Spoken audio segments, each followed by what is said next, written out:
Gotta love the music. Welcome to Warhammer 40,000 10.5 edition. Yeah. I woke up today and I started reading some articles and stuff. And it turns out we're basically in a new fucking edition of this game. Because they changed a lot of shit, including a lot of core rules. So, we're going to look at some of that stuff today.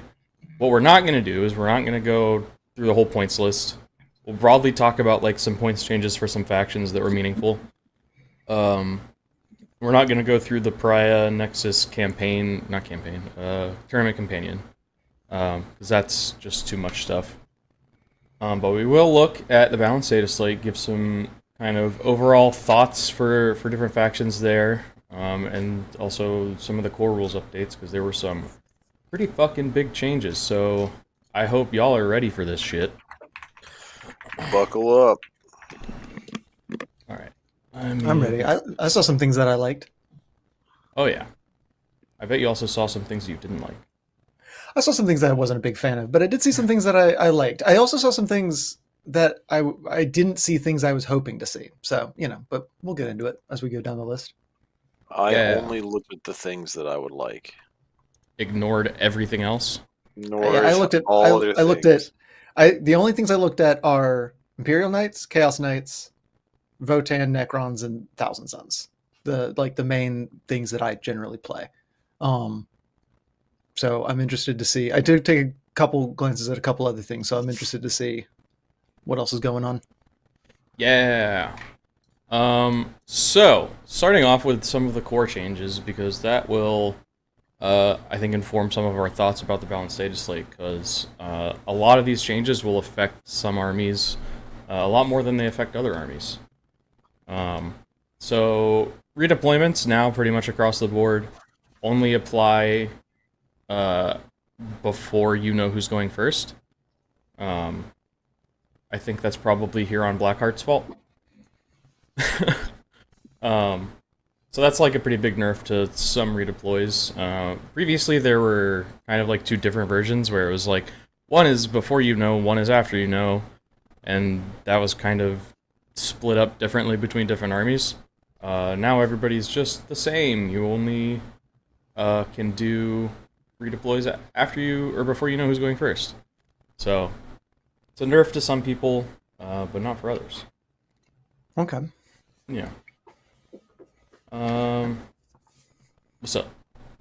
No, I was just thinking I don't really utilize redeploys, so just thinking about how that will be used against me.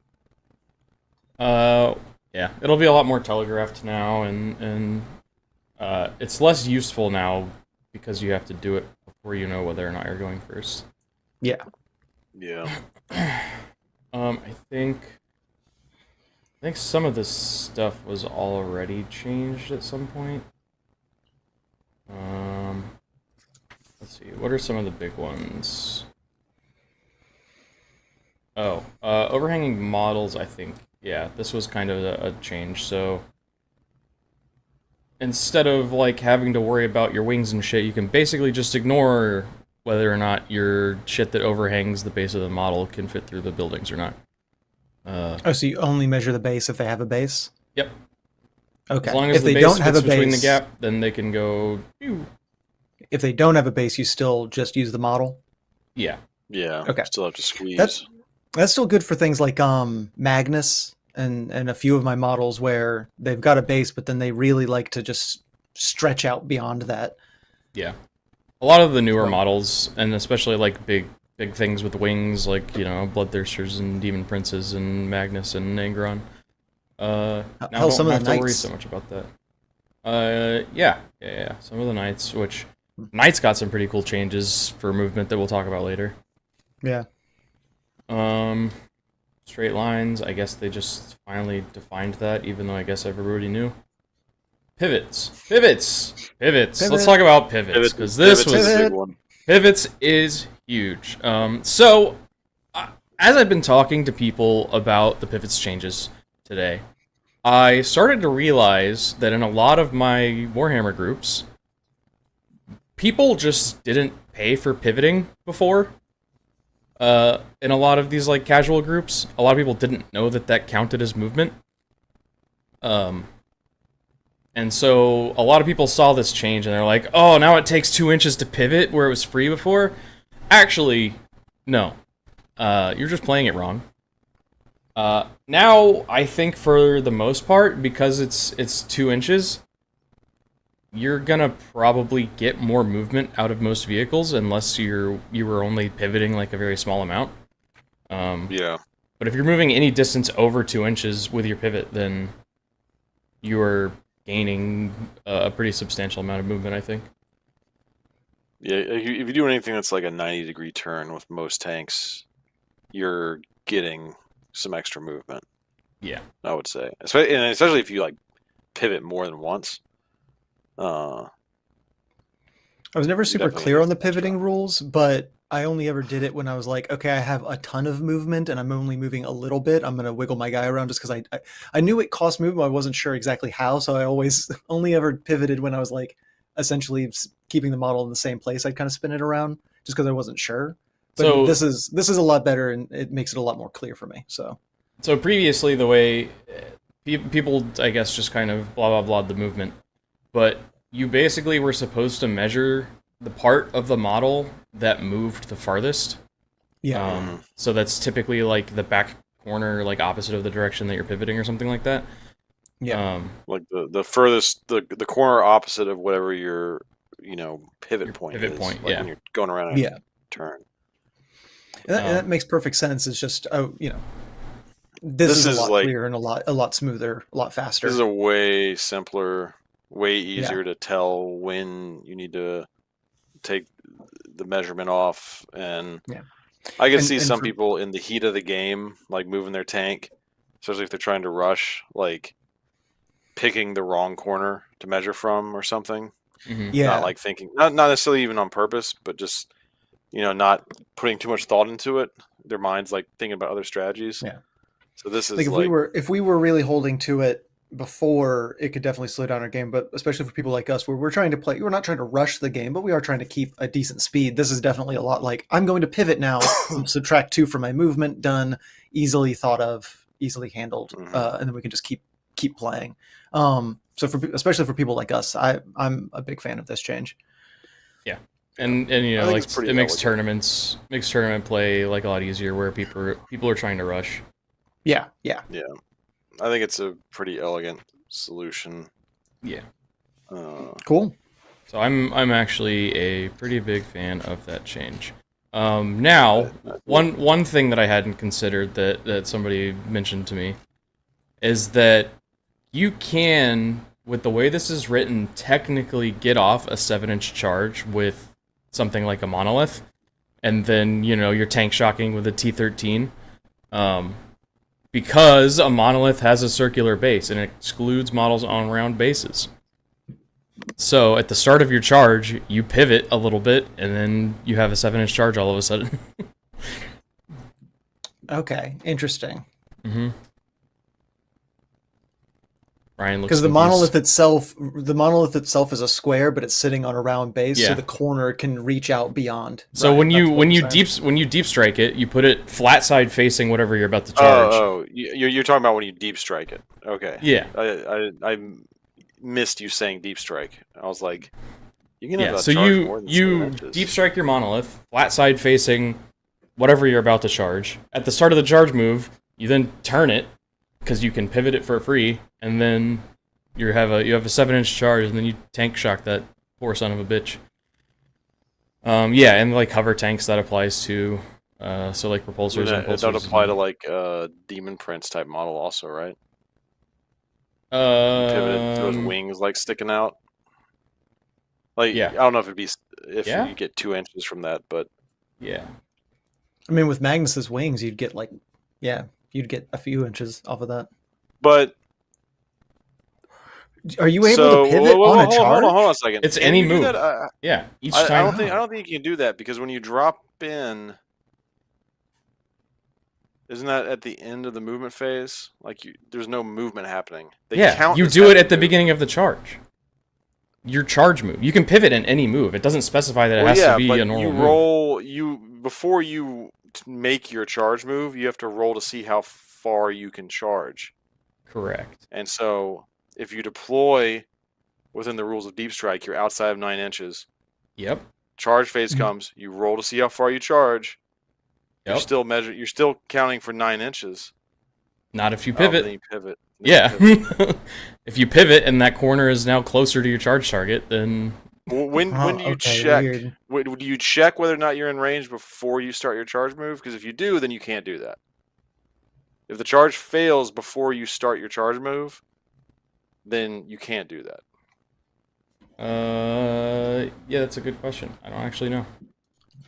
I think a charge, you just have to be able to get into engagement range. I don't think there's anything specific about when you check that. Like checking. Well, there might be soon.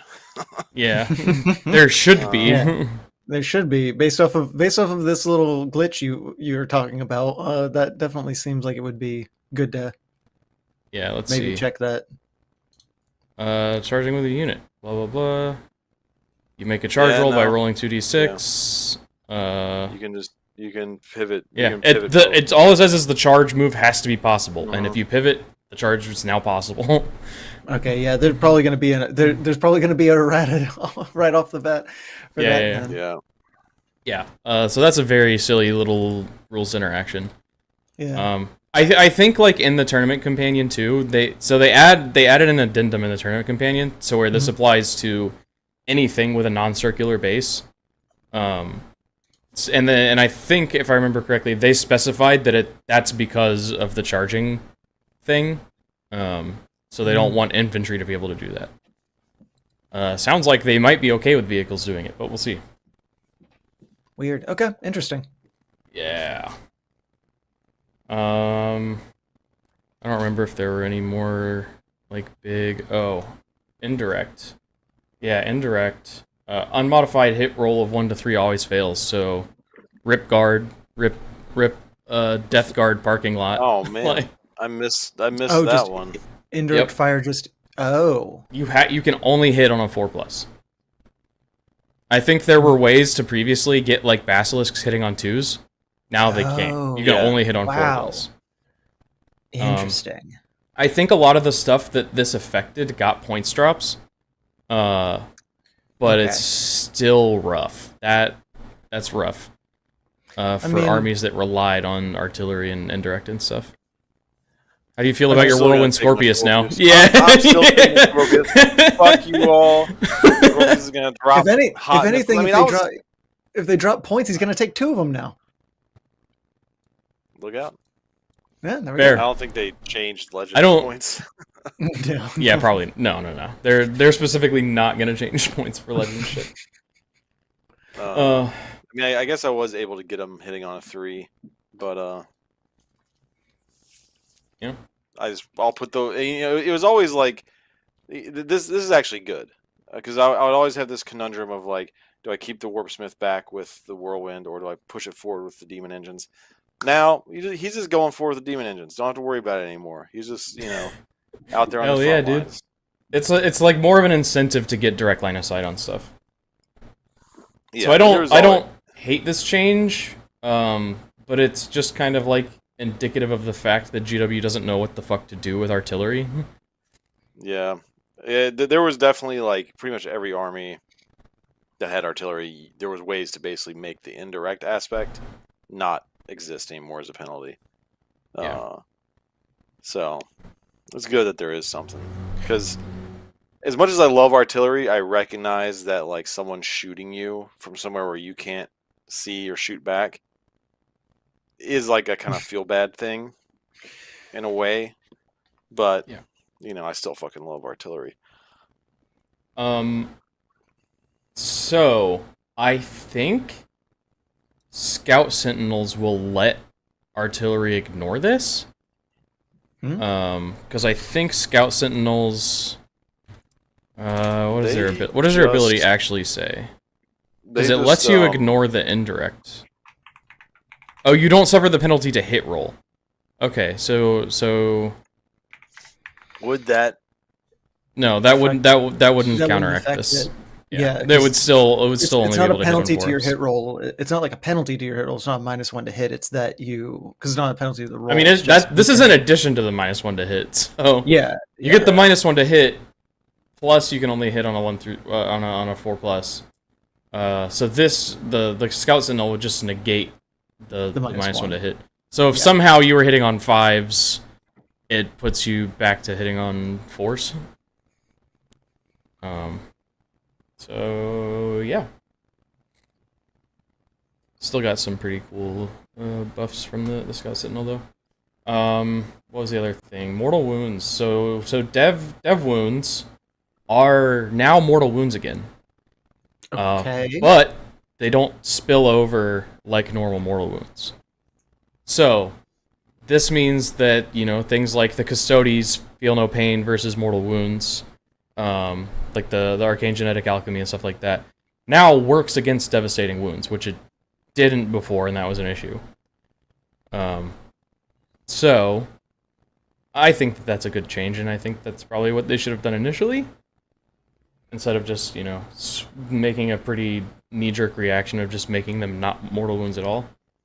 So dev wounds are now mortal wounds that don't carry over, but they have the mortal keyword for things that have buffs to mortal wounds. Yeah, for anything that has like there's a few units that have feel no pains versus mortal wounds. Yeah. Like Dark Angels can get that with Watchers in the Dark, right? Yeah. So this makes those things better again. Okay. It actually makes them useful. Okay. So that's pretty good. Hazardous changed. So now instead of just killing a model, that the unit, no matter what, whether it's a vehicle or infantry, takes 3 mortal wounds. So if you have 1 wound models, then you can kill 3 of your dudes. You can kill 3 of your dudes, but okay. What that does mean is if you have things that are more than 3 wounds, it won't just outright kill one of them. Yes. Interesting. Okay. So hazardous in some ways got more dangerous, and in some ways slightly less dangerous. That insane laser squad that gets to shoot twice that you have that does hazardous. Blasters? Do they have 1 wound or 2? No, they have 2. It would kill 1.5 models. Okay, but if you fail 2 of them, then it kills 3 models. It would kill 3 models, and that could trigger another shot from one of the dudes. It could trigger a shot for all 3 of them. Oh yeah, true. That's Dominic Q also brings up a good point. Feel no pain works against hazardous weapons now. That's true. Yeah. Feel no pain works against hazardous. So like when you allocate the wounds, do you have to allocate them to the hazardous weapons first? So you do it. You do. There's like an order, right? So you go with the guy that had the hazardous weapon first. Then, if he's dead, then it goes to another model with a different hazardous weapon. So if I was just reading through that. I'm just making sure I understand this correctly. So if I have like a Chaos Lord with like a plasma pistol, I can't even remember if Chaos Lords can take those anymore. And there's another guy in the squad that has a plasma gun, and I hazardous the pistol, and it fails. Can I start putting the wounds on the plasma gun? Select model of a unit that has lost and is equipped with 1 or more hazardous weapons. So, you'd be able to. Because then otherwise, so if your character isn't already hurt, this would go. Yeah. So assuming the unit is at full health, it would go to. It would ignore this step. And then it would go to select 1 or more model that is equipped with hazardous weapons. Excluding character models. So then it would go to the wounds would go to the guy with the plasma gun. So he hot potatoes his hot pistol to the plasma gun guy. He's like, hey, take basically, care of this. Yeah. And he's like, ah. And then if the 2 wounds would kill the plasma gun guy, right? And so then the 1 wound would then go back onto the character. That does mean that if half your unit, like if you have a unit where there's only a few hazardous weapons and then the rest of the unit doesn't have it, but the character leading it does, you could like assassinate your own character off the unit and leave all of the dudes who don't have hazardous just standing there going, what just happened? Like you could legitimately like you could precision your own like leader off of a unit with this, which is hilarious. I'm just imagining the narrative sort of way that plays out. Like the plasma guy's like, "Oh God, my pistol! Commander, help me! I'm on fire!" And the commander's like, "Get off of me, you idiot!" Yeah. And then just leaves the rest of the unit just sitting there like, "Oh, this went horribly." Rip. But that's cool. I actually do really like that change. That's interesting. Yeah. Okay. Let's see. Same brave grenades. Grenades got changed. So you can't use grenades if your unit advanced or fell back. Okay. You already couldn't do it if the unit has already shot. And now it's by model and not by unit. So whatever model you select has to have the grenades keyword. Okay. Which that's not as big of a change, but the advance and fallback thing is, because people would a lot of times, you know, have a thing that lets them fall back and shoot, and so they would fall back and then grenades and then So can't really do that anymore. Command reroll, they just codified that you can do it while you're fast rolling, which most people were doing that anyway. But now it's just in the core rules. Tank shock. Tank shock is no longer my best friend. Tank shock now triggers off of the vehicle's toughness instead of the strength of one of their melee weapons. So, makes it better for things like land raiders and stuff like that, but I liked to tank shock with my rock grinders. Yeah. I mean, it kind of makes sense. It makes sense, but that doesn't mean I have to like it, damn it.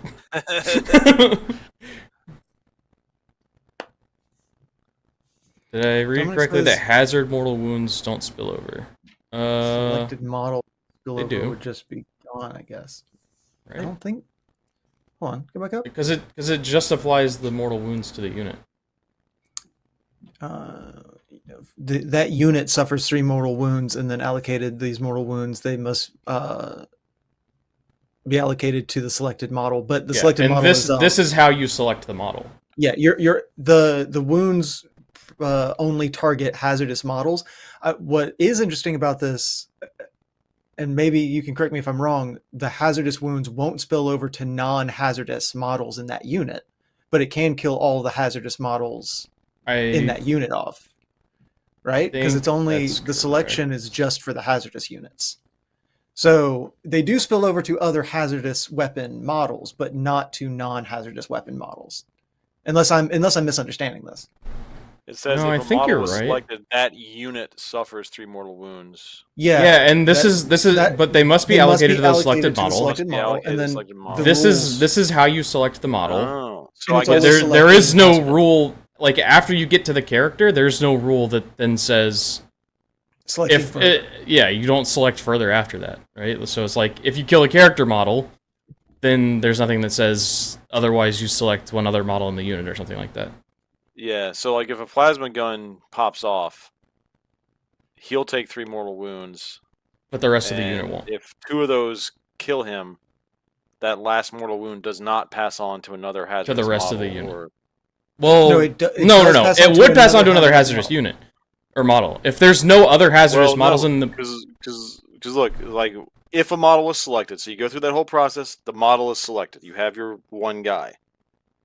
That unit suffers 3 mortal wounds, and when allocating those mortal wounds, they must be allocated to the selected model.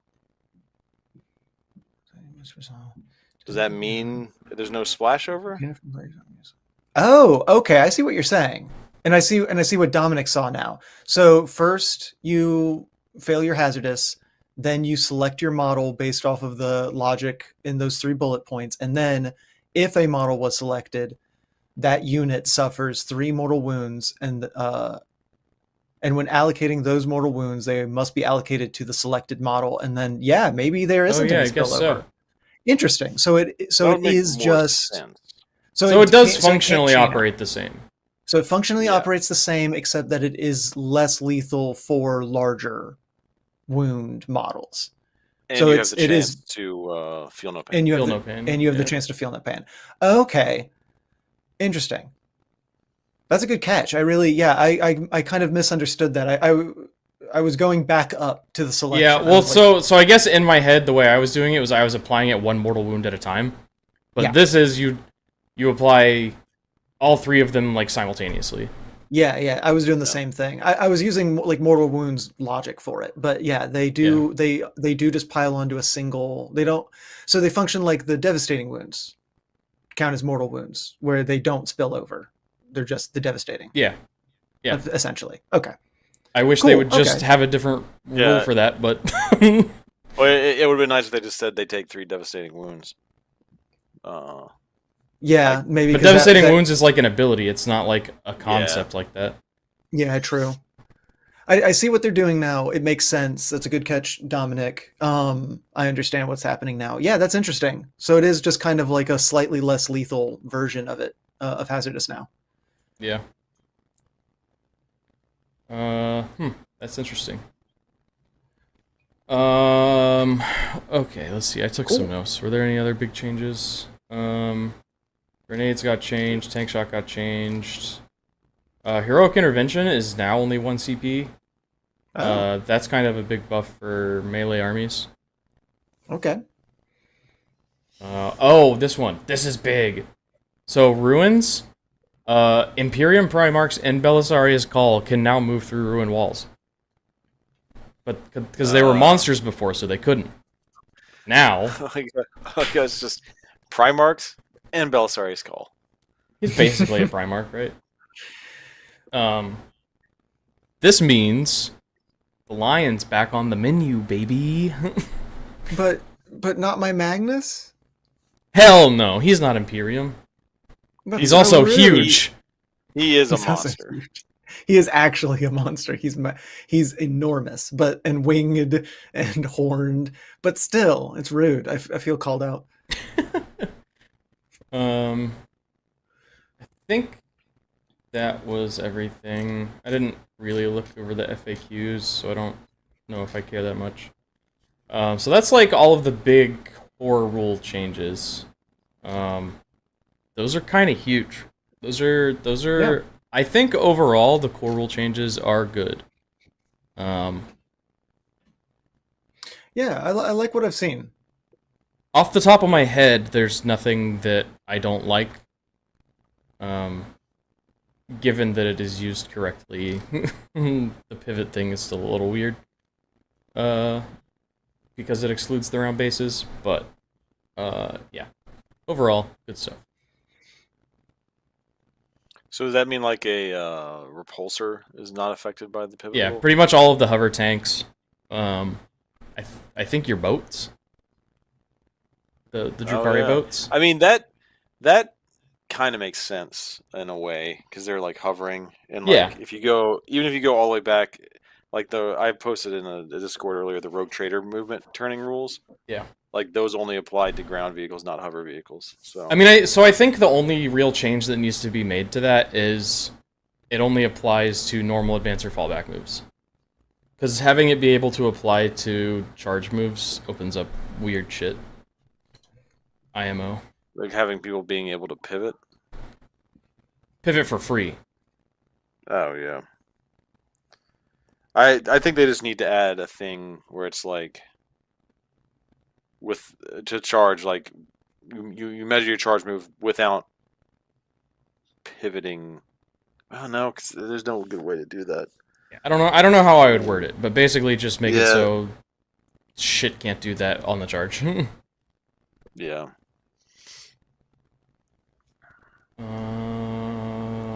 Cool. So, balanced data slate, some more core rules changes here. This is weird to me. I don't understand it. Like why they did this. So Space Marine captains are like the obvious example to look at. Rights of battle previously, the way it worked was you can use a stratagem for 0 CP and use that stratagem even if you already used it this phase. Now, all it does is reduce the cost of a stratagem by 1 CP.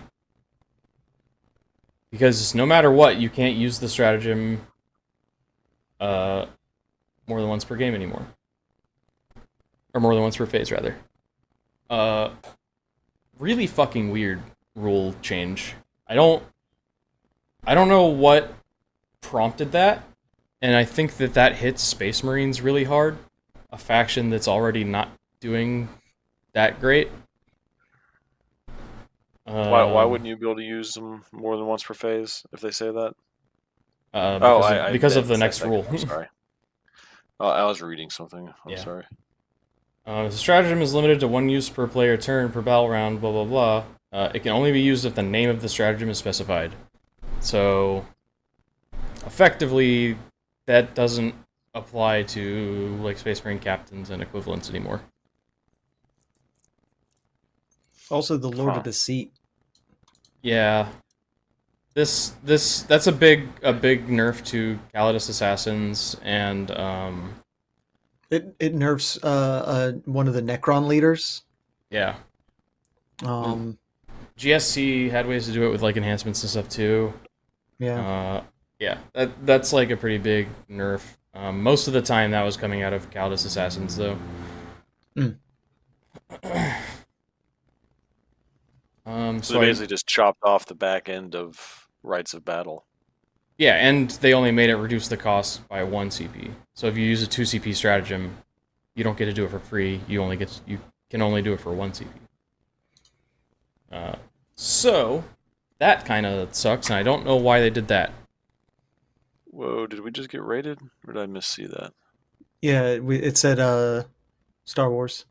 Star Wars! Welcome! Star Wars is here. Star Wars Explained. Let's see what did Alex tell you guys to say to us today?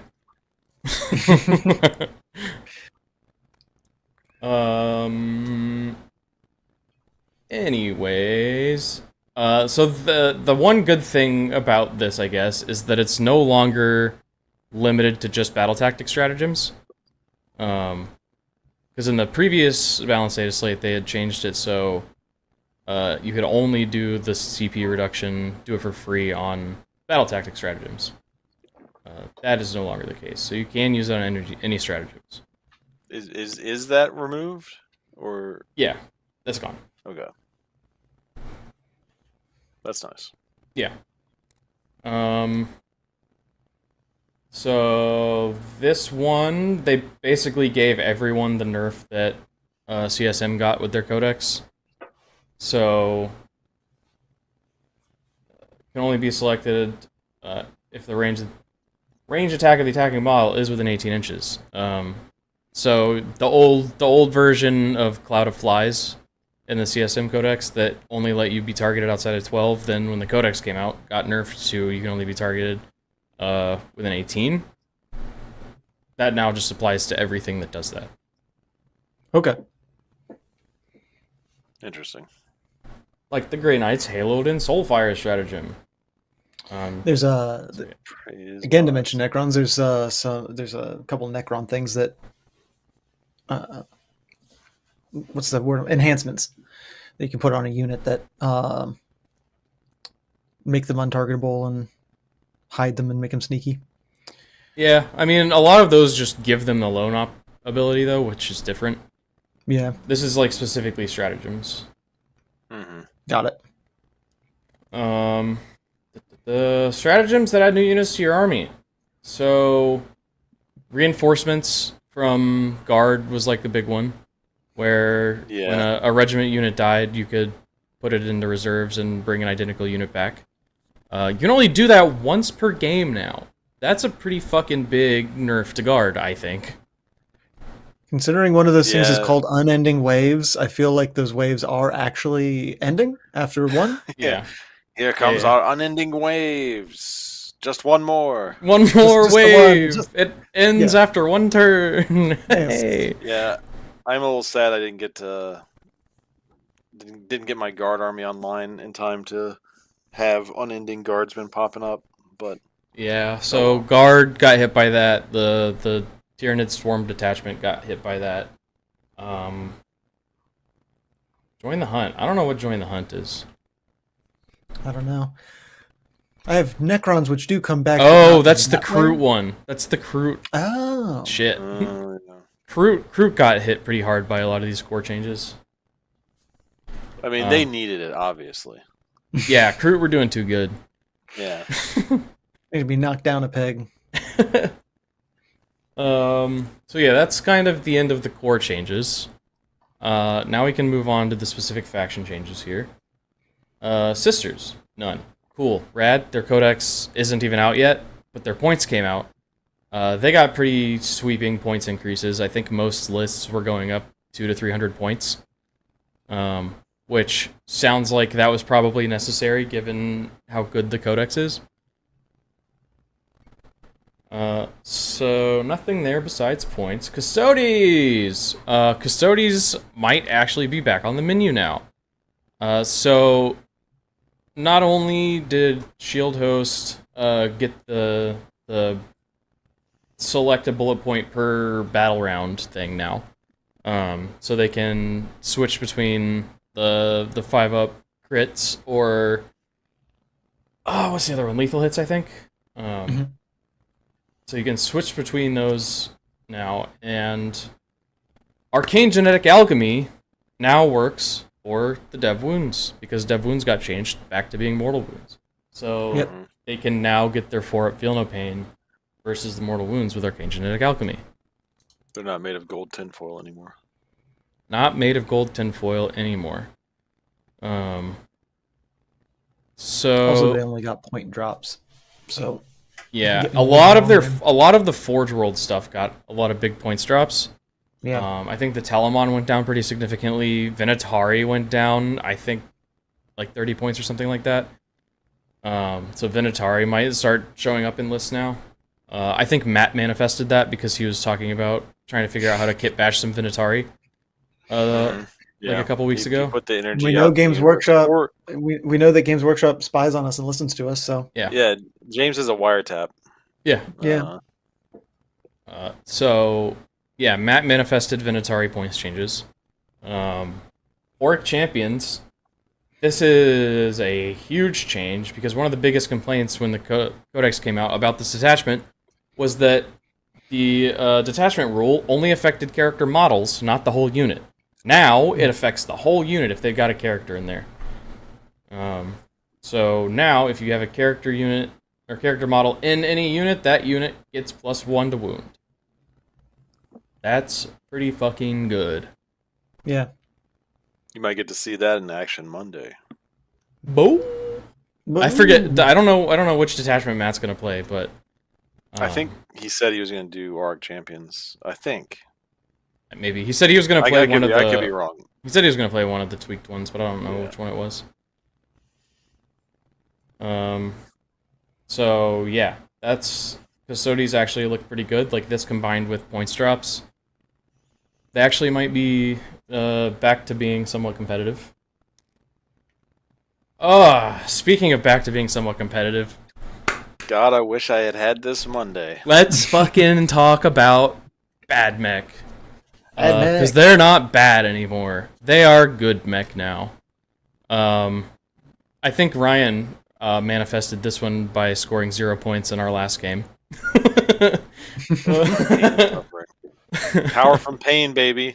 Yeah, you just remember that you are responsible for these changes. You are all welcome, ADMECH players. So before we even look at the changes to Doctrinas, the biggest thing is that Doctrinas now apply to most of the fucking army, because you can attach characters to everything, and it applies to all the Tech Priests and Electro Priests, and the Techno-Archaeologist, and Belisarius Call. So, pretty much anything in the army can get Doctrinas. I can't think of any examples off the top of my head that don't. I guess maybe Castellans. Castellans probably still don't. But that's not so bad. So, Protector Imperative. A it used to give you, what, it was heavy, and then you got reduced AP if you were in your deployment zone and they were shooting you, right? Yeah. Yeah. Now, that was it. all your weapons still get the heavy ability, but now, each time a melee attack targets anything that's battle line or within 6 inches of battle line, -1 to hit. Let's go. That would have helped you a lot on Monday. Yeah. Also, improved the ballistic skill by 1. Yeah. So if you sit still with that, and so your tank be hitting on 2s. The tank is hitting on 2s. The tank that we were like, hey, that's a really bad non-bow. That would have hit on 2s instead of 4s, and you actually would have hit your shot. And the rest of your stuff would have been hitting on 3s instead of 4s. Yeah. Yeah. So huge, this is huge changes. That would have been nice. Conqueror imperative was the same kind of thing in reverse, right? So previously it was all your ranged weapons get assault, and you gained 1 AP if you were shooting an enemy that was still in their deployment zone. Now, improve weapon skill characteristic of melee weapons by 1. So your doctrinas actually work in melee now, which is huge. And then +1 AP if they're within 6 inches of battle line, or our battle line. So, pretty fucking huge changes to doctrinas. ADMECH might genuinely be scary now, just with those changes. Yeah, and you can get some you can get some melee going a little better melee going. Oh yeah. There's a bunch of changes to all the little guns, but I don't know what their normal sheets are, so I don't know if these are what's going on with this. But like the twin Cognis autocannons got sustained 1 and stuff. So that was just all army rules, right? Okay. So now what we've got is all of our datasheet changes, right? Those are like the army rule change. Great. I think that makes ADMECH leagues better. But they didn't stop there. They gave us a fuck ton of datasheet changes. So broadly speaking, they did a lot of datasheet changes just across the board, which I was very surprised by. So Call, who can now move through walls, by the way, had his move increased to 8 inches. So he can move through walls, and he can move 8 inches. He gets the fucking battle line keyword when he selects that mantra. Yeah. I didn't even see that. Yeah. So you're gonna start seeing ADMECH Death Stars with Belisarius Call just like right in the middle of them.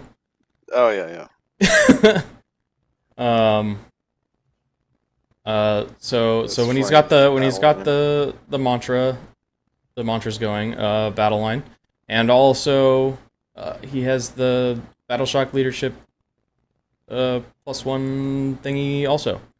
That's pretty cool. Iron Striders, which I only have 1 of, but now I might need more. If I remember correctly, the autocannon had 2 attacks, and the las cannon had 1. Those have both been doubled. They got double their attacks, and they lost twin linked. It looks like they lost twin linked, but they gained sustained. But they got sustained 1. Yeah, which is they had sustained 1 already. Oh, it did. The las cannon? I think the autocannon did. I don't think the las cannon. I'm looking at it right now. The las cannon also had sustained. It had sustained. But they both had twin linked, and they lost that. So they basically got. I would rather have the extra attacks than twin linked, if I'm being honest. Yeah. That with their +1 to their ballistic skill, that is big. Yeah. Plus giving them heavy, right? So you park some las cannon Iron Striders. You park them in your backfield in Protector Doctrine. They're hitting on 2s with now double the attacks. That's pretty rad. Huge. Yeah. Scorpius Disintegrator. I think this was just D6 previously. Yeah, it got +1 to the damage. +1, so it's just a little bit more reliable, which is nice. Sicarian Infiltrators. I don't remember how many attacks they had before, if I'm being perfectly honest. I think maybe 2. I can tell you, they had 2. Yeah. Yeah. So they basically got +1 attack. +1 attacks there, which that combined with the Conqueror Imperative buffs, pretty fucking good. Yeah. Same thing with the Rust Stalkers. Robots. But the Rust Stalker's strength also went up. Yeah. Which is pretty huge. Onager Dune Crawler. I want to say these were D6 previously. Yeah, the Eradication Beamer was D6. Yeah, Now it's and so now 2d3. they're 2D3, so you're getting minimum 2 out of it. Yeah, which is nice. Yeah. Neutron laser. What? Got an extra attack and an extra damage. What did And the ability change? It lost blast. Okay. Okay, that's because it's not random anymore. Wait, it was never random. It just also had blast? Yeah, it had blast. It was 2 attacks with blast heavy. So now you get 3 Okay. attacks. 3 attacks, not worrying about blast, heavy. Yeah. And then it was the D6 +2. plus 1, now it's D6 plus 2. So just a little bit more reliability there also. Dominic is saying that the twin onager used to have 4 attacks and now it has 12. Yeah, that one That's is a a huge wild. buff. Yeah. The phosphor blaster? Yeah. Yeah. Is crazy. Yeah. I mean, it was like the main gun. It's the main gun for that if you replace the Eradication Beamer with it. So yeah, it should be powerful, I guess. I keep trying to make the neutron laser work, and it never works for me. It might actually now. Like this, having flat 3 attacks, being able to shoot it into melee, having the extra damage, plus the protector imperative buffs. Being able to hit on 2. Woo! Yeah. Shit! I'm still gonna roll 1s every time. I just know it. I almost want to play the Mechanicum army I made again sometime. Do you just want to do a rematch? You just want to do a rematch? I'm not ready to see the World Eaters again, but you also need to look at what the World Eaters got. The World Eaters got a +4 to all of their movement, and we got to see if they got buffed all to hell to counteract whatever buffs he's getting. Spoilers, they didn't. Yeah, spoilers, they didn't. But I'm just saying. I might do a rematch sometime in the future. So on or off stream. I guess since we're talking about World Eaters, I think the only changes they got were 8-bound and Exalted 8-bound got points decreases for some fucking reason. But okay. So that they promised pretty big ADMECH changes, and I think that they fucking delivered pretty big ADMECH changes. Huge. I think they are genuinely a threat now. Yeah. I'm excited to see them again. Yeah. I definitely want to get them on the table at some point. I'm sure Ryan wants to make up for what happened last time. I want to redeem myself. Eldar, I don't think got any changes. It just looks like little minor things. Well, these are all old changes. Okay. I thought the red was stuff that was new. It's stuff that changed from the existing publication, right? So this is stuff that changed from their index, but this is all old changes. I'm fairly confident. I think they just got points decreases on some things that weren't getting played as much, points increases on things that were played too much. But yeah, like for sure, right? This Phantasm change has existed at least since the last Balance Dataslate, maybe the one before that. Yeah. So red just means that it's changed from whatever the current publication is. It has been changed, yeah. Okay. I don't know if the Agents of the Imperium shit changed. I haven't been paying too much attention to that. Guard, this is an old change. So there is something that's changed here. What, in the orders? That's pretty big. Unless I'm just dumb and when I played them, I misread it. But officer models can issue orders in your command phase and at the end of a phase in which they disembarked from a transport or were set up on the battlefield. Yeah, I'm pretty sure that part that change says I don't think was there before. Maybe I got it wrong. I remember when I was looking over the rules when I was getting ready to play them.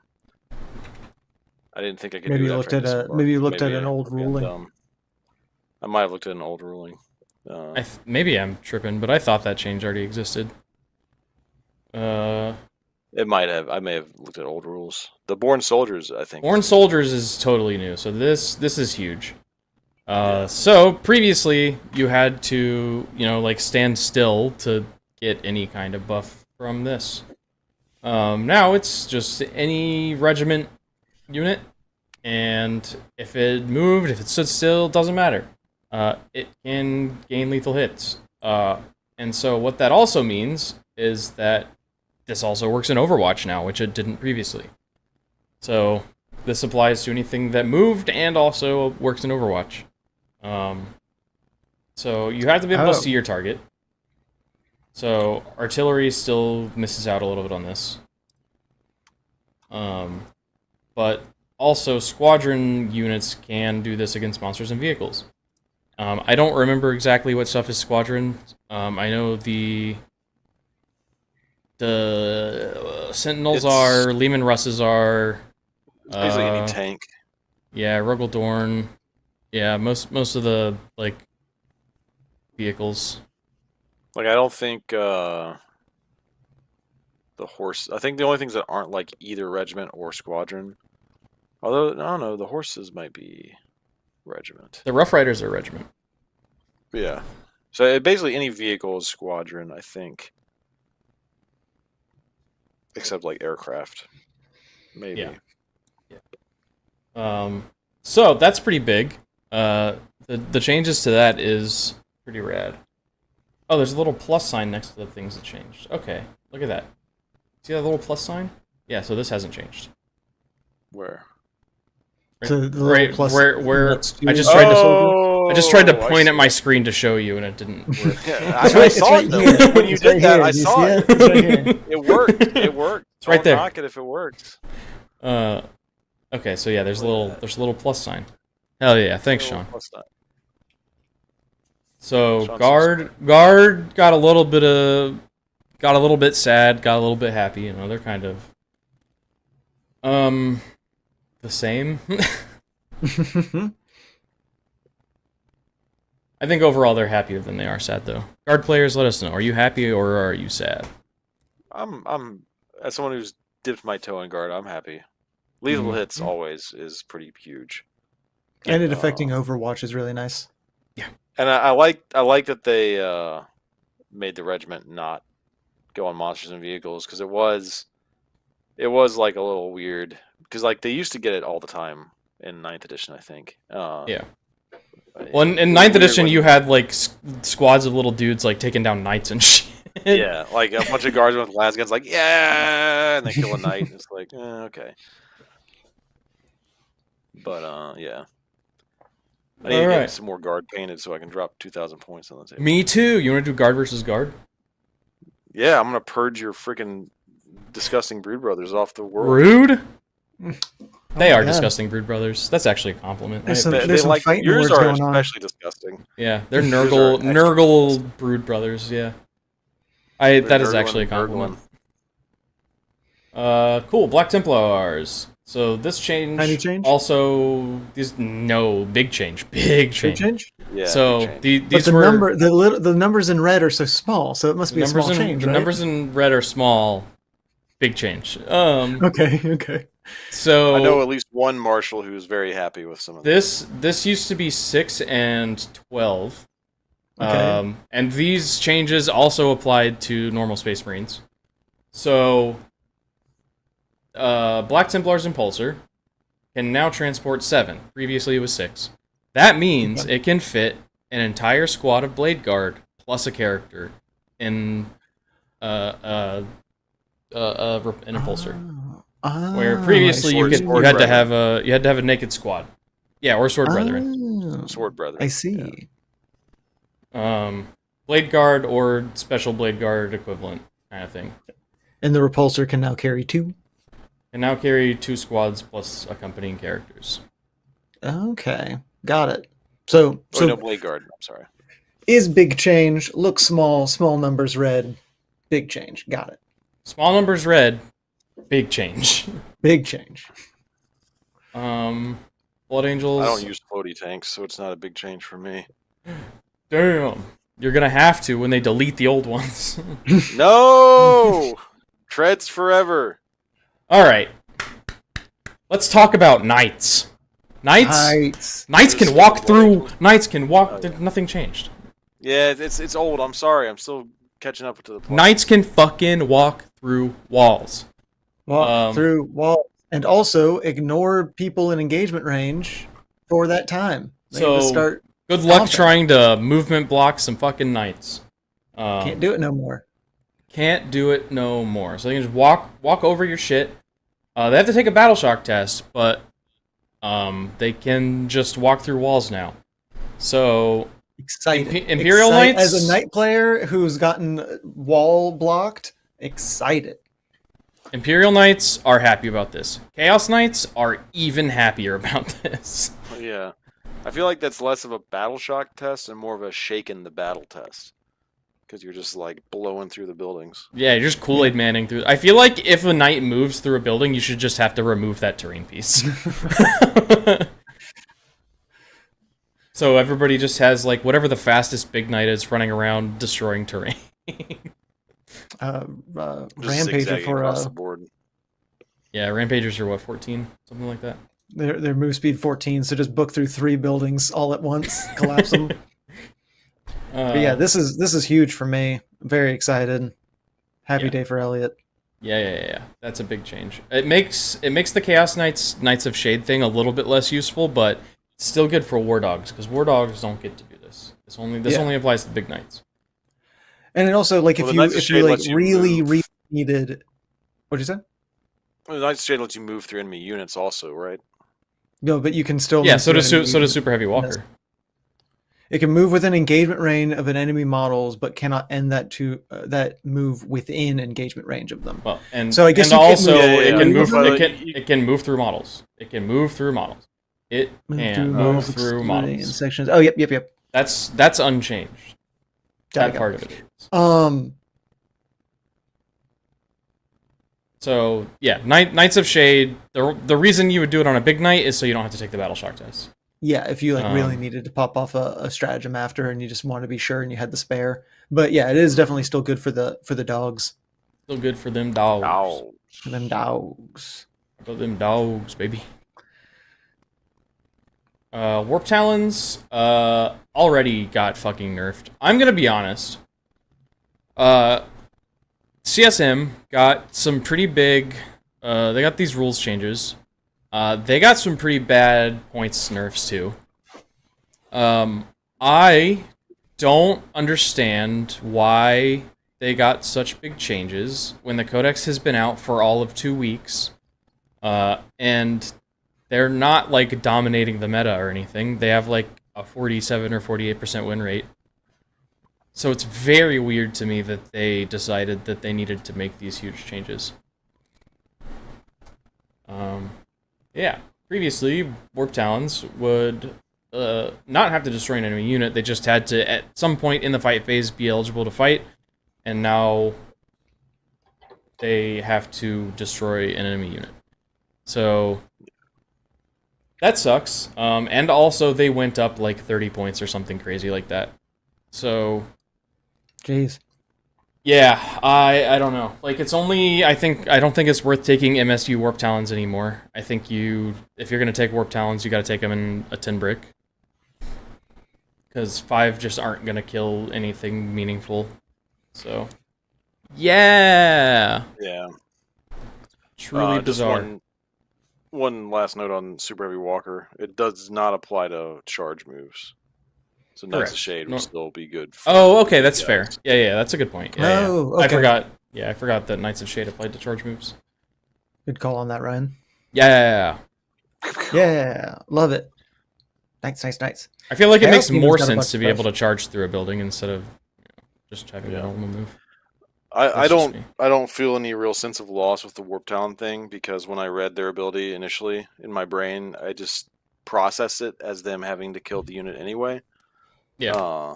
In the scenarios in which I saw myself using it, it'd be them dropping in by themselves. So, yeah, like just killing people who are like trying to like do investigate signals and stuff would be a good way to use them in a small pack, I guess. Yeah. Yeah. I mean, so weirdly, a lot of the stuff that Dread Talon wanted to be taking got nerfed pretty hard as far as points go. Yeah. Dread Talon was doing pretty good. Can't have the Night Lords doing too good. Got to keep them low tier. Dread Talon was OP apparently. So yeah, that's CSM. I don't know what the fuck they're doing there, but they did that for sure.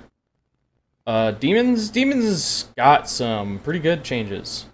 So the gist of it is that all of your greater demons now do the things that Be'lakor did, but without the lone op aura. So you can do your Shadow of Chaos deep striking shenanigans with just a greater demon, as long as it's the same faction. So your Khorne demons can Shadow of Chaos with the Bloodthirster, and Nurgle demons with the Guo, stuff like that.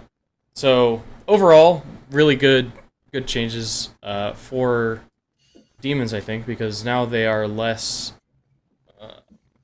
dependent on Be'lakor. I don't think you really have to take Be'lakor anymore, especially if you're running just mono god demons.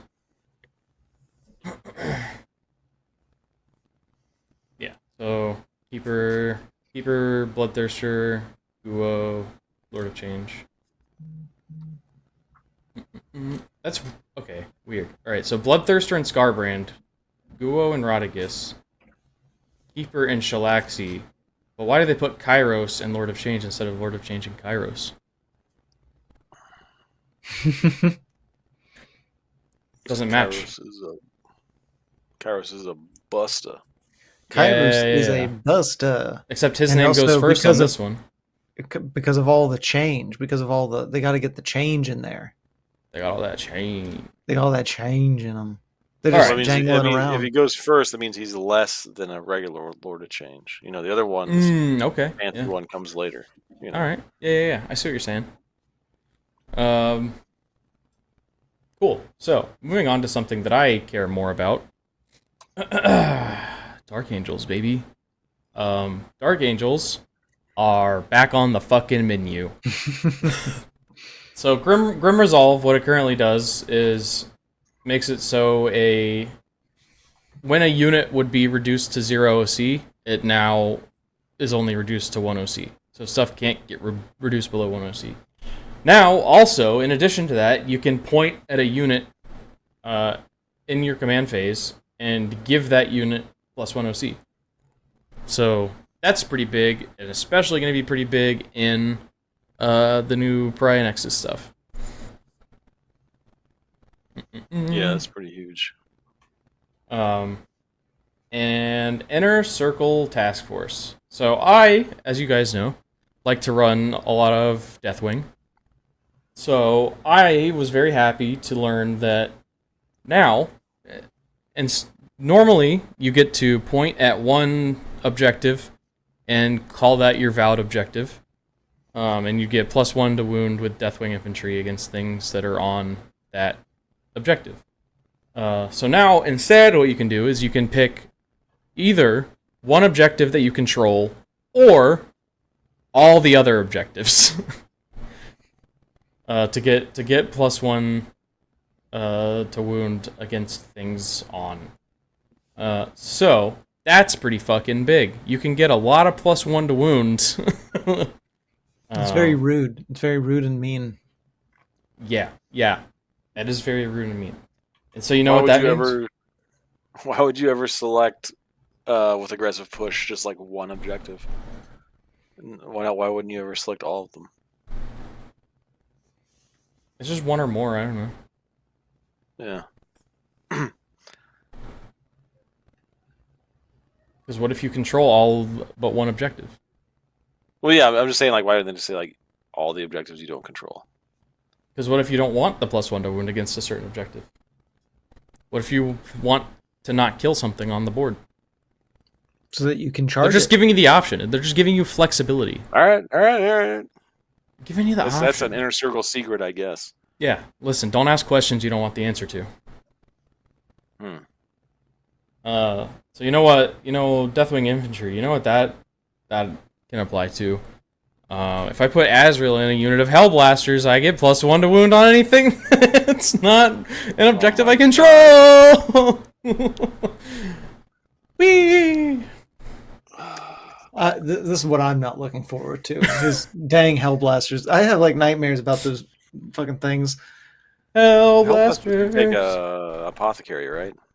Yeah, whenever I run Hellblasters, it's always with Azrael and an apothecary. You can do them both. An apothecary gives a feel no pain? I can't remember. No, it resurrects a model. Okay, resurrects. Yeah.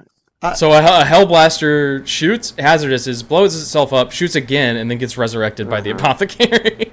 Yeah. Like you had the last game where Jordan beat you up. The time that Jordan beat me up is I was running Chaos Knights and he had Hellblasters and whatever. I was running this detachment. That's what I was doing. He was running that detachment and he blew me away and left me with just like smoldering rubble and nothing. I didn't score any. I've seen the Hellblasters do dirty stuff. Yeah. It made me sad. He's made both of us sad. So far we've both been he was mean to both of us. I think I was mean to him. Well, you were both mean to me at some point. Yeah, I did mean things to him. So yeah, it's all fair. All's fair in love and 40K. I just returned the favor. So those are great changes. Love these. Happy to play Dark Angels again. Daisy changes. Also, let's fucking go, baby. So Mace of Absolution, we got AP, baby. Power weapon, we got an extra damage, baby. Let's go. What was the keyword change on the Mace of Absolution? Did it lose something or did it gain the monster? That's in red. I think it didn't have one of these. Let me see. Ryan's pulling it up. Ryan, do it. Please save us. I'm doing it first. No. I'm just hanging out. How's chat doing? Oh, so they didn't have either of those. They didn't have anti-monster or anti-vehicle. Well, now they have both of those. So now they're anti. Okay, hell yeah. So they're an anti-big. So the mean things he did against knights with knights, I guess. Now are even meaner, even harder. Yep. Yeah. Yep. Yeah. Elliot running them. Boo. Yeah. Did damage go up on the power weapons or down? They went up. They used to be damage 1.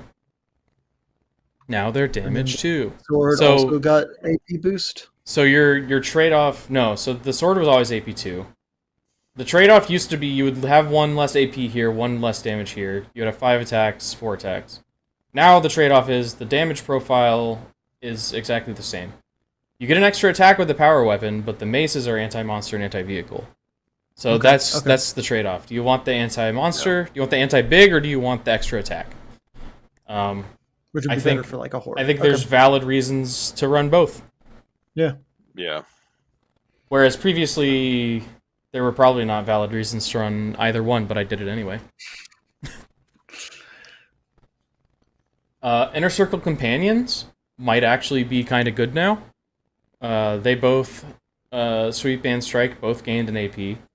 So you're going to be doing some pretty good stuff. You're going to be putting Custodes on their invuln now, which is sick.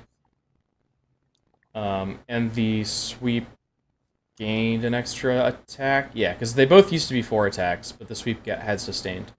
So now the Sweep just gets an extra attack flat, and also has the sustained. So I have 6 of these, and I've never run them. I might run them now. Death Guard.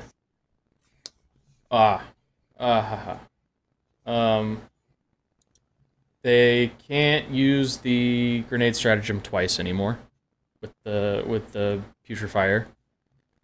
You can only do it once, but you get to do it for free. That's the only change they got. I don't remember. They had some good points buffs. Some of the key characters for Plague Marines got decreased got increased. The parking lot is basically dead because of the changes to indirect. Yeah. I think probably overall this is kind of a net negative to Death Guard. But I'll have to ask Matt. Points. Yeah. Yeah, the points buffs on a lot of stuff, but points increases on pretty key Plague Marine characters. Gotcha. Okay. Deathwatch, man, I don't know what they're doing. They got some points changes, I guess. I don't know. They just got some point. They just got a few point drops, but that's it. Yeah, I don't. New rules. It looks like. I don't know what they're doing. Nothing rules wise. Just a few point drops on a few units. That's it.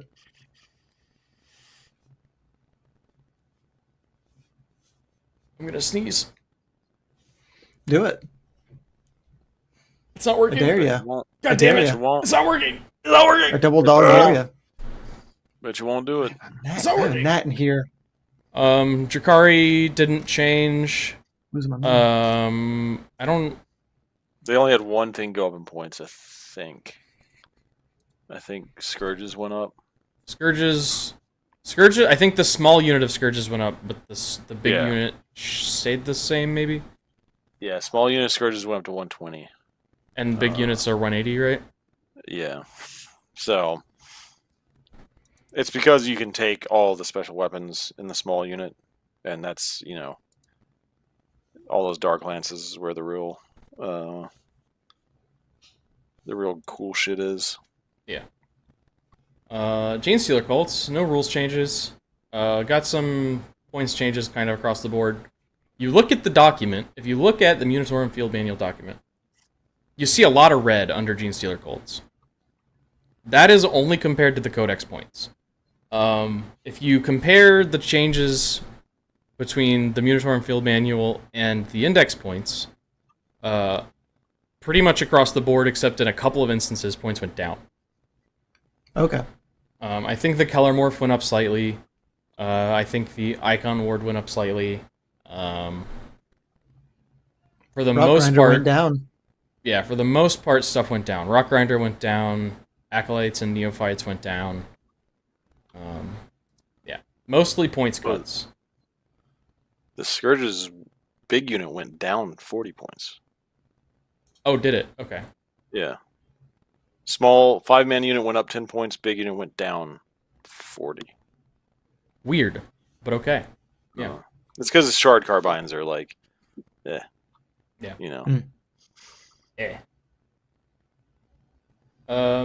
Grey Knights, all I have to say is get Vortex of Doomed, idiots. So you can't just snipe blown up characters anymore. Love that. That was their only change besides points. As a GSD player with 5 million characters, I bet you like that. Yeah, I don't usually run a ton of blown up characters. Usually the Sabo, sometimes the Keller Morph. I'll probably be running Sanctus a good bit with the new book. Skanktus. Wait, that's rude. Imperial Knights just got the same. I think also we're talking about Grey Knights. Grey Knights got nerfed pretty hard in points. A lot of stuff went up. Yeah, they got 1 point drop and everything else went up, or not everything else, but the other changes were up. Yeah. The Land Raider Crusader went down. Castle and Crow, Grandmaster, Nemesis Knight, and Storm Raven and Land Raider Redeemer went up. So just a bunch of vehicles. Yeah. In Castle and Crow. So yeah. Imperial Knights got the same super heavy walker that Chaos Knights did, which is a great change. I was really hoping that they would get rid of the Bondsman change, but they didn't.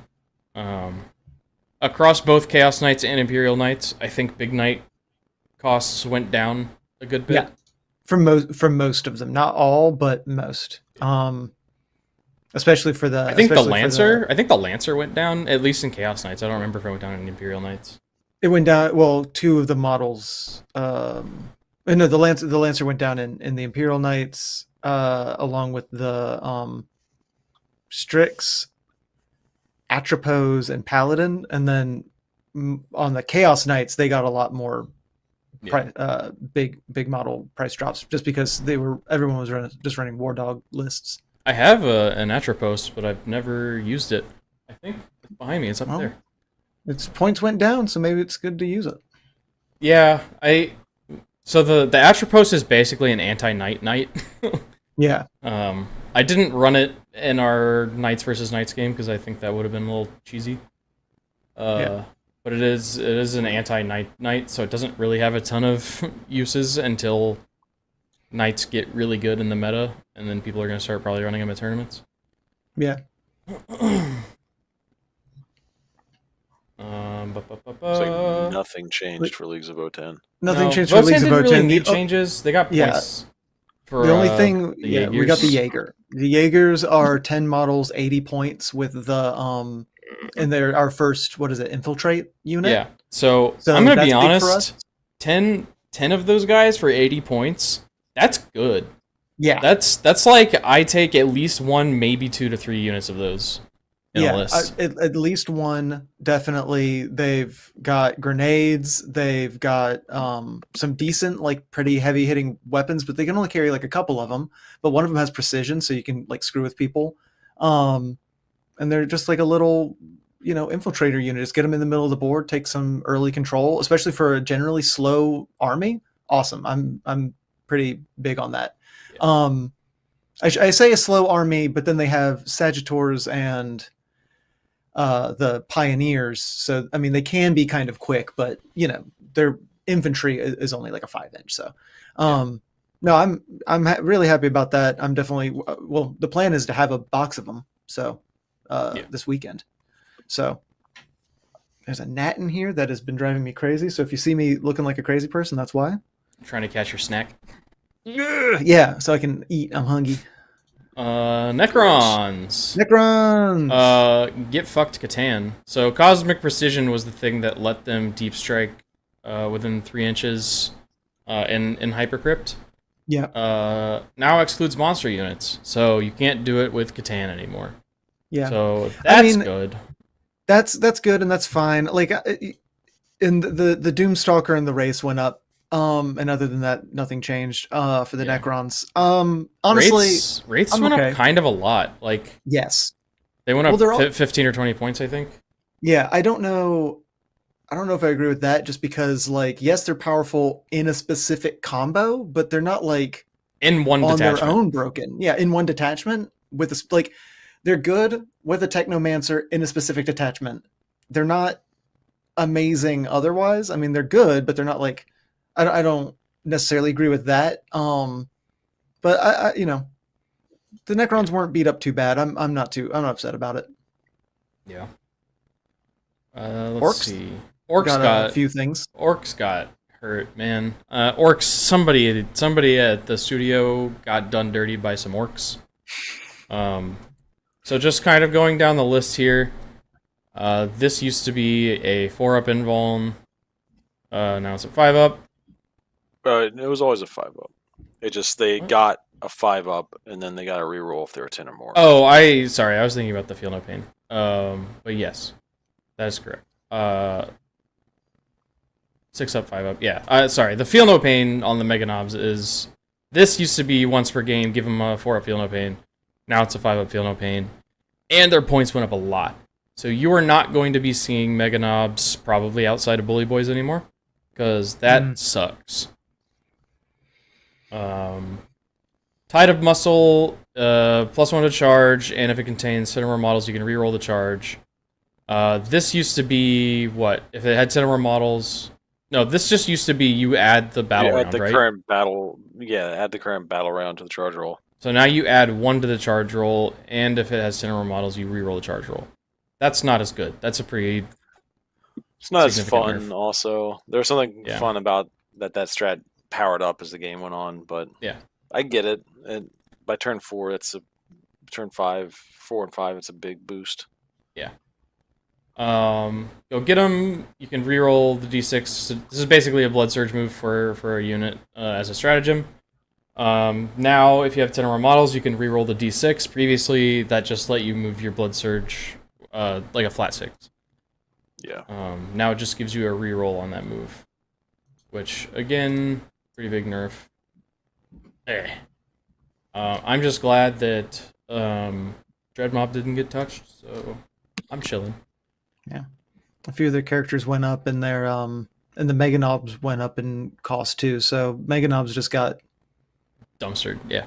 Yeah, they got hit hard. Someone really didn't like what a pack of Mega Knobs did to them. Yeah.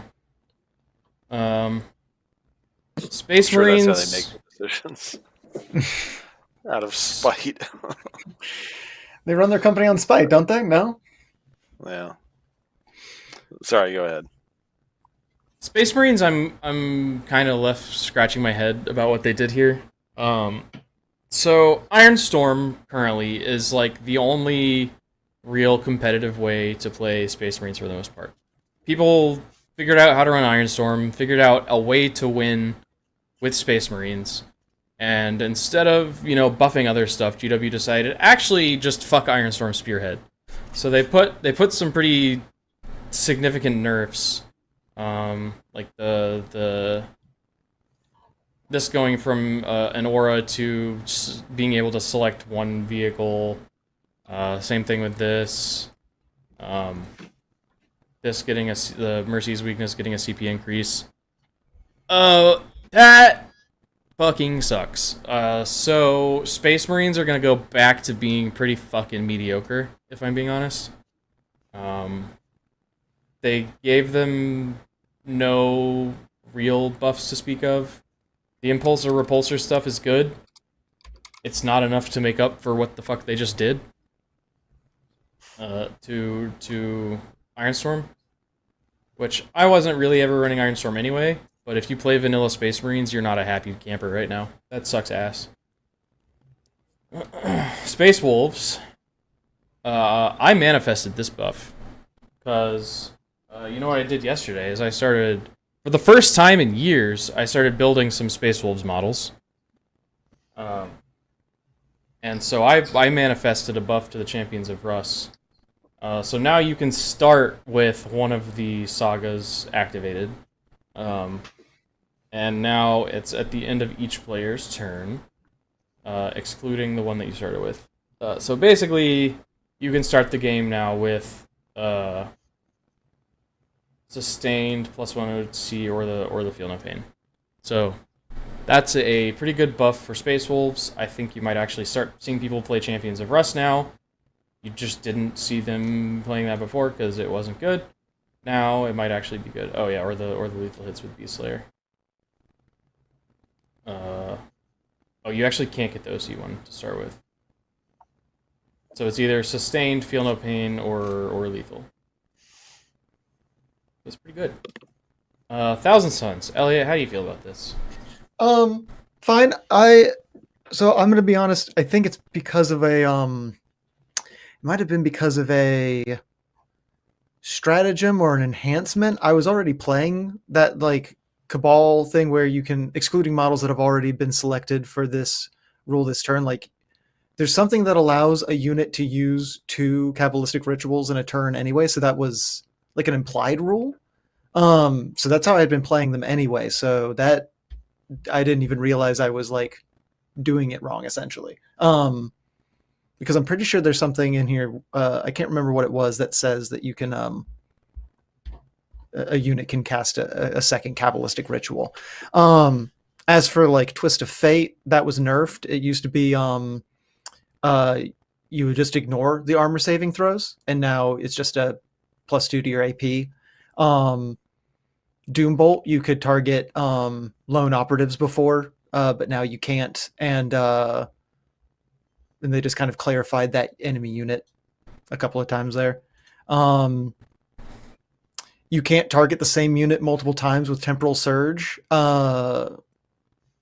So that's fine. Again, I had never done it before, but good to know that I wasn't supposed to anyway. Going forward, another thing that like I guess, and maybe it was from a previous edition or something. I had it in my head that I couldn't do that anyway. Maybe because it used to be like attached to a unit, so or it was a spell. The way the spells worked before, I don't know why, but I thought I couldn't do that anyway. So I'm okay with that. The big thing is the Exalted Sorcerer on a disc of Tzeentch. So the Exalted Sorcerer on the disc has a flamethrower. It's a really powerful flamethrower. So it used to be that at the end of your movement phase, you would select an enemy in 18 inches, roll a d6. On a 1, you suffer mortal wounds. On a 2 up, you have your opponent's move, advance, and charge. You just cut it in half. Mm-hmm. Now it's if you hit someone with your weapon, which is a flamethrower, you're gonna hit them. It's a really powerful flamethrower too. It's strength 6, AP 2, D3 damage. You subtract 2 from their move, advance, and charge. I'm sorry, just from their move and charge, not from their advance anymore. So that was nerfed, but also removed the opportunity to like hurt yourself, which is nice.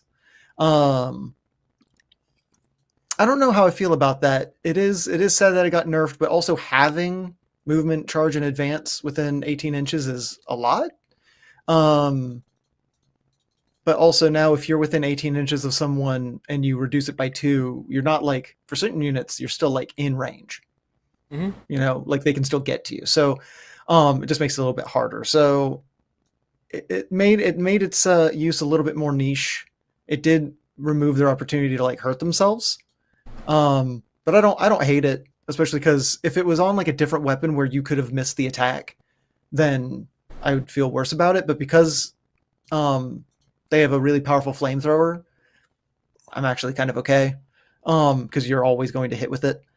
So overall, not too bad. They didn't they just got some points reductions. Like the sorcerer on the Disc of Tzeentch is actually cheaper now, so I probably will actually run it now. And also the biggest thing I'm most happy about is that the Terminators went down in cost, which is huge. I'm big happy about that. So now I'm gonna run even more Terminators because I love them. Oh yeah. So overall, like pretty chill with it. Don't hate it. Understand why they made the changes. A little like very soft nerfs, like nothing too crazy. Yeah, I think it'll be slightly less mind-numbing to play against Thousand Suns now. Yeah, I mean, they still have a lot going on. That's the thing, is like these are some minor changes to a couple of things that they've got going on, some minor changes to their spells, some minor changes to one of their units.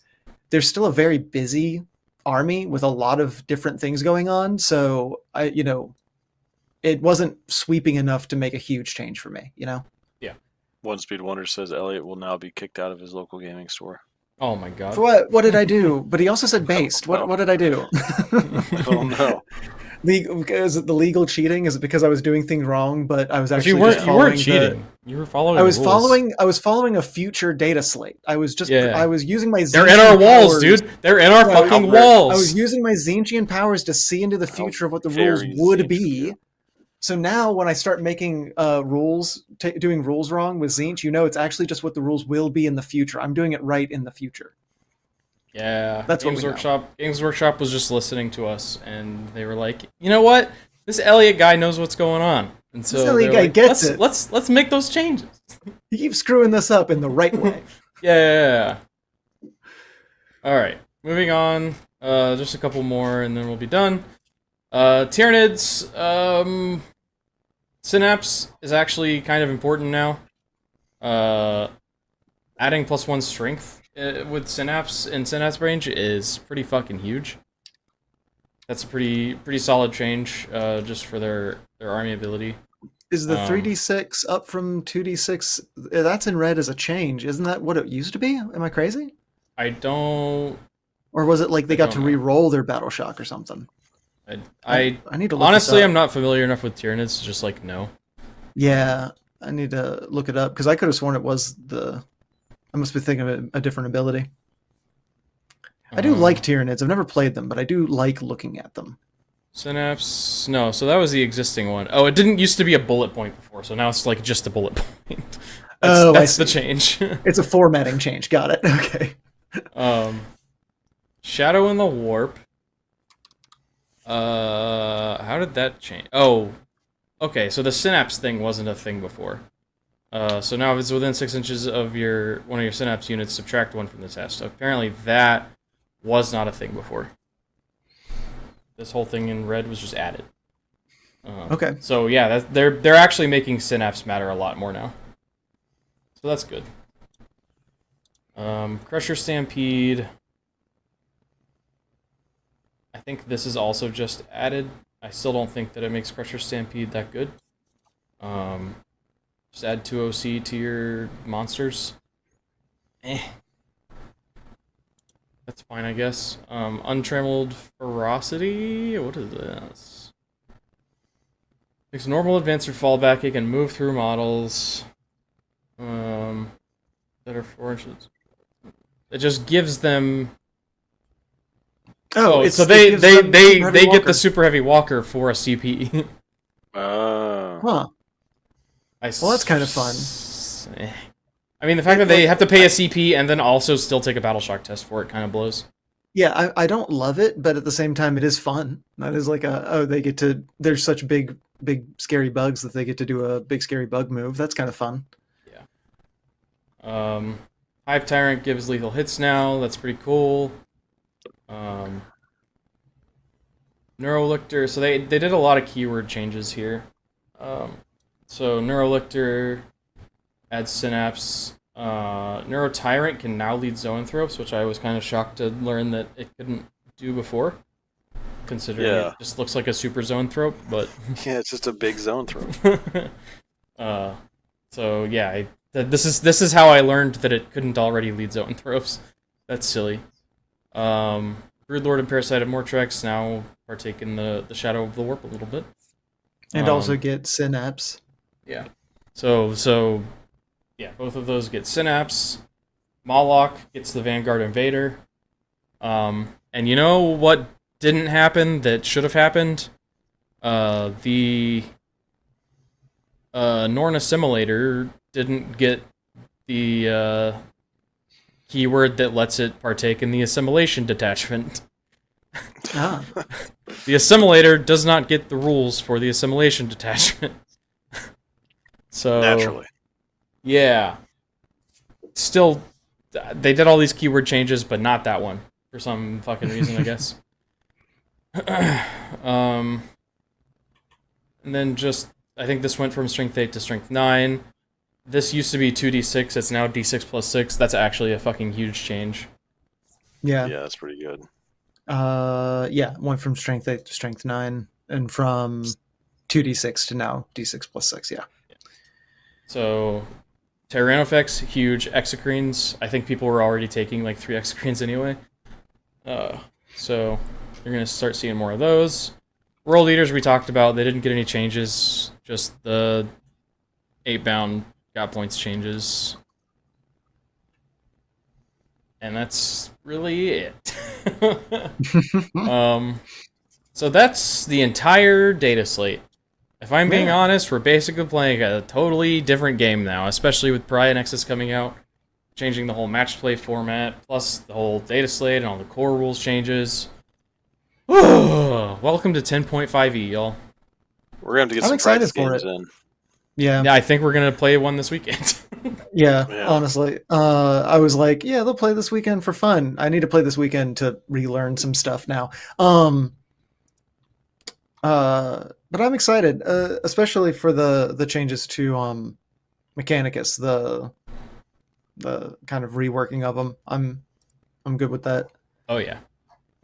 I'm very excited for Mechanicus. I mean, overall, I am a pretty big fan of most of these changes. Some of them are a little weird. Yeah, there was only the worst feeling I had about any of these was like, okay, you know what I mean? Like nothing in that I saw here was like, oh, don't do that. You know what I mean? It's mainly just been like, oh, okay, I can see what you're doing, or ooh, yay, right? So this has been predominantly positive, I would say. Really, the Space Marine changes are the only one that I was like, what the fuck? What's going on? Yeah, I don't know enough about them to fully grasp. Yeah. I mean, it's basically Space Marines found one way to win, and GW was like, let's nerf that one way that they can win, and not buff anything else. Okay, sure. So yeah, it's pretty rough. But otherwise, pretty cool. I'll be interested to see how all of this shakes out, like in combination with Pariah Nexus. Yeah. Ryan, you have any big thoughts?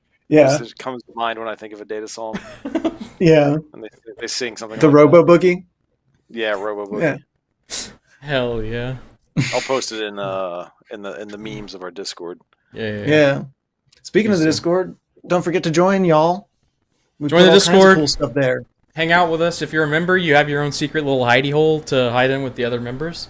I also post our votes there. If you're a member, you can vote on YouTube community and in Discord to affect our ongoing narrative campaign. The next episode of that narrative campaign is on Monday. So we're going to be doing part 2 of our Custodes versus Gene Stealer cult narrative. And I think this mission is going to be a lot of fun. So tune in for that if you are a big fan of narrative games. And yeah, I think that's all we got going on in the near future. We got to figure out what we're going to do with Pariah Nexus and AOS. But yeah. I think we're all good, and we'll catch you guys on Monday. Have a good night. Take it easy.